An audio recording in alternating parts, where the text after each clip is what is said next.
আমার স্নেহ ছাত্রছাত্রী, আমি দীপান্বিতা ম্যাডাম। আমার ইউটিউব চ্যানেল দীপাস টিচিংয়ে তোমাদের প্রত্যেককে স্বাগত।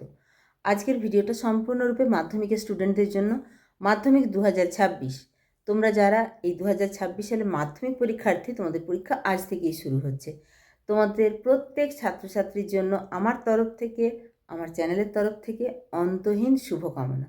তোমাদের প্রত্যেকের পরীক্ষা খুব খুব খুব ভালো হোক। তোমরা সবাই সুস্থ থেকে একদম প্রথম থেকে শেষ পর্যন্ত পরীক্ষা দাও। এর জন্য তোমরা অবশ্যই এই কটা দিন হেলদি লাইফস্টাইল মেনটেন করবে। একদম রাত জেগে পড়া নয়, পারলে ভোরে উঠে পড়াশুনো করো। রিচ খাবার কিছু খাবে না। শরীরটা সুস্থ রাখা, সারা বছর পড়েছো, শরীরটা সুস্থ রাখাই এই মুহূর্তে সবচেয়ে বড় জরুরি। এবার বলি, তোমাদের জীবনের প্রথম বড় পরীক্ষা। আমি যতই তোমাদেরকে বলি তোমরা ভয় পাবে না, ভয় পাবে না, ভয় হবে, এটাই স্বাভাবিক। এবার এই ভয়কে জয় করেই কিন্তু তোমাদেরকে এগোতে হবে। সবাই সেভাবেই এগোয়। আমি একদম প্রথম দিনের কথা বলি। আজকে তো তোমরা একদম তাড়াতাড়ি পরীক্ষার হলে গিয়ে পৌঁছে যাবে, যেরকম টাইম দেয়া আছে, যাতে কোনো রকম রাস্তায় কোনো কিছু গোলযোগ হলো কিনা কোনো রকম টেনশানের মুখে পড়তে না হয়। না একটু দেরি করে বেরোবো, কাছেই তো স্কুল, এরকম কোনো ব্যাপার নয়। তোমরা অবশ্যই তাড়াতাড়ি বেরিয়ে যাবে, নিজের সিট নাম্বার দেখে বসে যাবে। আর সবসময় যিনি ইনভিজিলেটর থাকবেন তার সঙ্গে তোমরা যদি ভালোভাবে কথা বলো, কোনো রকমভাবে, মানে যেটা এখন হয়েছে অনেক সময় একদম সরকারি সার্কুলারে আসছে যে ইনভিজিলেটরদের সঙ্গে খারাপ ব্যবহার করা যাবে না, সেরকম কিছু করবে না। তোমরা সহযোগিতার হাত বাড়িয়ে দিলে দেখবে যে ইনভিজিলেটররাও কিন্তু সন্তান স্নেহে বা তোমাদেরকে নিজেদের ছেলেমেয়ের মতো, নিজেদের ছেলেমেয়েরা যেরকম পরীক্ষা দিলে তাদেরকে যেরকম সাদর, তোমরা অবশ্যই কোনো রকম মিসবিহেভ করবে না। এবার তোমরা যখন প্রথম কোশ্চেনটা হাতে পাবে, প্রথম তো 15 মিনিট কোশ্চেন পড়ার জন্য পাবে।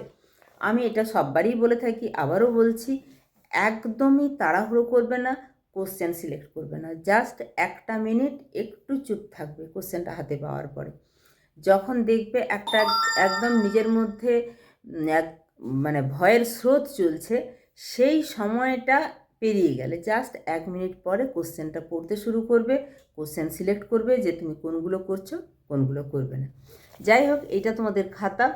এই খাতা West Bengal board of secondary education. তোমাদের এইখানে লুজ সিট নাম্বারে তোমরা যখনই এই খাতার পাতাগুলো লেখা শেষ হয়ে যাবে, তখন যখনই লুজ সিট নেবে, ইনভিজিলেটর এখানে তুমি নিজে লিখে দিবে 1+1+ করে, যটা নিচ্ছ ইনভিজিলেটর কিন্তু এখানে সিগনেচার করে দেবেন। ইনভিজিলেটরের এমনিতে সিগনেচারের জায়গা আছে। তোমরা এখানে তোমাদের নাম, রোল নাম্বার, রেজিস্ট্রেশন নাম্বার, যেগুলো যা ফিল আপ করার সমস্তই করবে। প্রথমে সাবজেক্ট, তারপরে নাম, তারপরে roll number, registration number, language in which answers will be written. তারপরে এখানে কেজিংয়ের ঘর আছে। এখানে তোমাদের কিছু করার নেই।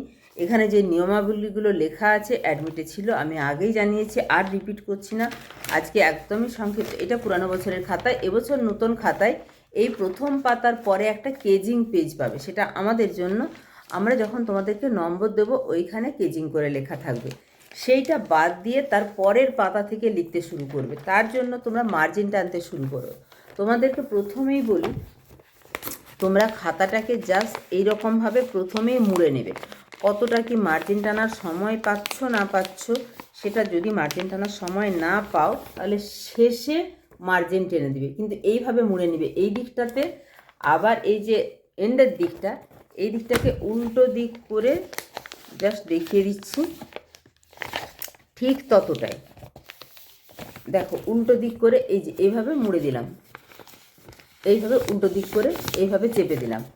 আর উপরের অংশটাতে আমরা যেরকম বাদ দিই সেরকম অনেকটা বাদ দেবে না, কিন্তু প্রথম পাতাতে অনেকটা বাদ আছে, মানে এতটা বাদ নয়, কারণ পরের পাতাগুলো পুরোটাই সাদা। আমি দেখিয়ে দিচ্ছি কতটা মুড়বে। জাস্ট এই রকমভাবে মুড়ে নেবে। তাহলে কি হলো, তুমি এরপরে মার্জিন টানতে যদি সময় না পাও, তখন দেখো এমনিতেই মার্জিনের দাগ কিন্তু হয়ে আছে, তুমি লিখতে শুরু করতে পারবে। তোমাদেরকে একটা কথা বলি, তোমরা যখন এই পেজটা লিখছো, এইখানে সবসময় বাঁ দিকটা ছাড়বে। মার্জিনের জন্য যতটুকু মোড়া আছে, এটা কিন্তু একদম এন্ড অবধি চালিয়ে যাবে। মানে ডান দিকের এই পোর্শনে মার্জিন আছে, মোড়া আছে, এদিকটা মার্জিন দেবে না, ডান দিকে মার্জিন দেবে না। এই যে মোড়ার বাইরেও চালিয়ে যাবে, মানে বাঁ দিকে মার্জিনের পোর্শনটা যতটা বেশি থাকবে টিচারের নম্বর দিতে সুবিধা হবে। ডান দিকে মার্জিনের জন্য মতো বা মার্জিনের জন্য জায়গা রেখে লাভ নেই, কিন্তু একটা প্রশ্নের পরে বেশ কিছুটা জায়গা গ্যাপ রাখবে, ওখানে আমাদের নম্বরের পার্ট মার্কিংগুলো দিতে হয়। এমন কিছু করবে না যাতে খাতাটা একদম ঘিঞ্জি হয়ে যায়, বিরক্তিকর হয়।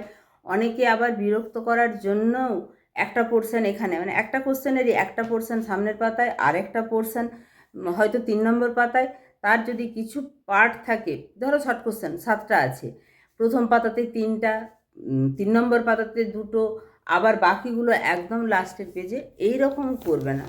এরকম করলে পরীক্ষক বিরক্তই হন। যাই হোক, আবারও একরাশ শুভকামনা জানিয়ে আজকের মতো শেষ করছি। তোমাদের সবার পরীক্ষা ভালো হোক। আবারও বলি যে তোমরা মাথা ঠান্ডা রেখে এই জীবনের প্রথম বড় পরীক্ষার প্রথম পরীক্ষাটা ভালোভাবে দাও, পরবর্তী পরীক্ষাগুলোও ভালো হবে। ঠিক আছে?